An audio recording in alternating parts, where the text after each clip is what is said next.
Assalamualaikum warahmatullahi wabarakatuh. Saya Sisya Citrawati, NIM 21G10045, kelas akuntansi 1.2. Sebelum saya memulai untuk video reaction, saya berdoa terlebih dahulu sesuai dengan keyakinan saya. Berdoa, saya mulai.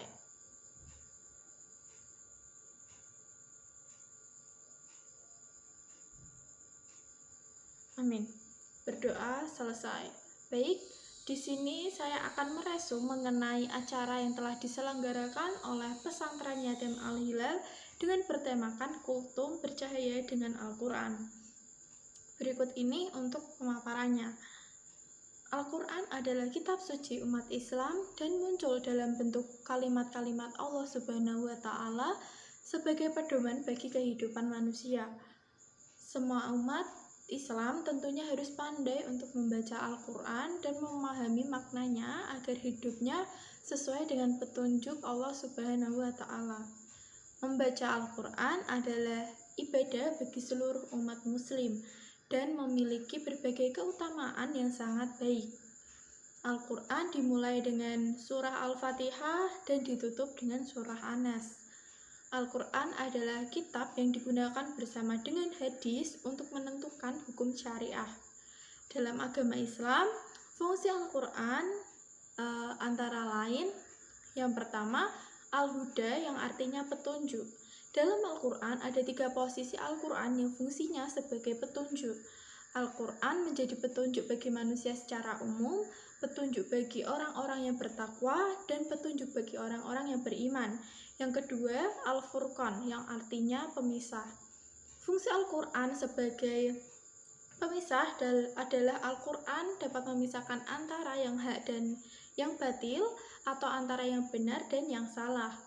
Di dalam Al-Quran ini dijelaskan beberapa hal mengenai yang boleh dilakukan atau yang baik dan yang tidak boleh dilakukan atau yang buruk. Yang ketiga, Asyifa yang berarti obat. Al-Quran bisa menjadi obat penyakit mental di mana membaca Al-Quran dan mengamalkannya dapat terhindar dari berbagai hati ataupun mental. Meskipun Al-Quran hanya sebatas tulisan saja, namun membacanya dapat memberikan pencerahan bagi setiap orang yang beriman maupun orang yang membacanya. Yang keempat, Al-Mau'izah yang artinya nasihat. Di dalam Al-Quran ini terdapat banyak pengajaran, nasihat-nasihat, peringatan tentang kehidupan bagi orang-orang yang bertakwa, yang berjalan di jalan Allah.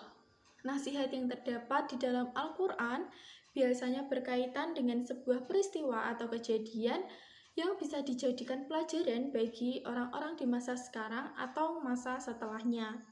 Kemudian, adapun keutamaan orang yang membaca Al-Quran, di antaranya mereka diakui sebagai keluarga Allah atau Ahlullah dan orang keistimewaannya yang terpilih.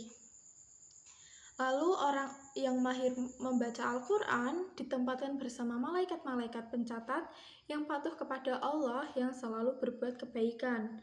Menurut Al-Qurtubi, sebagaimana dikutip dalam kitab Fathul Bari, yang dimaksud mahir di sini adalah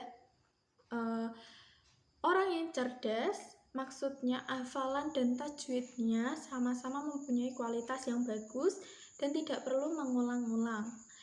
Lalu ada Al-Quran merupakan hidangan dari Allah Subhanahu wa Ta'ala. Siapapun yang masuk ke sana akan mendapatkan jaminan keamanan.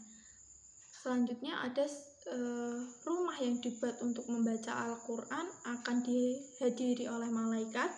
Penghuni rumah akan merasakan bahwa rumahnya menjadi luas. Lalu yang kelima, Al-Quran akan memberikan syafaat atau pertolongan kepada ahlinya, orang yang biasa membacanya.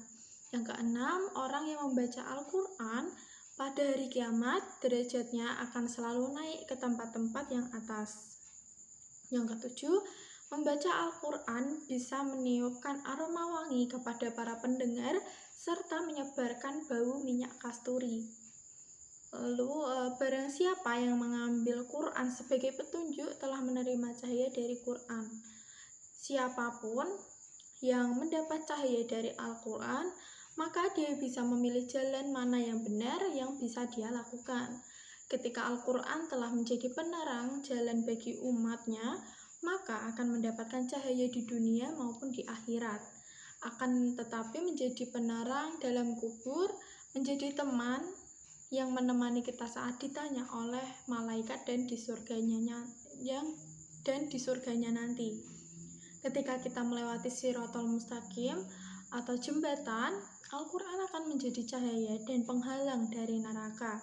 Selain itu, Al-Quran adalah cahaya bagi kehidupan kita dan bermanfaat bagi dunia dan akhirat. Dalam bahasa Al-Quran, cahaya adalah iman. Maka sambaran petir adalah cahaya iman orang-orang yang munafik. Hanya tinggal sebentar di dadanya. Namun cahaya itu dapat menghibur jiwa mereka. Namun juga cahaya iman dikalahkan oleh dominasi awan gelap. Akan tetapi cahaya iman itu kalah dengan dominasi gelapnya awan. Kegelapan dalam segala aspek kehidupan manusia juga bergerak menuju tuntunan tauhid dalam segala bidang kehidupan manusia. Bahkan, mereka akan mengalaminya di akhirat.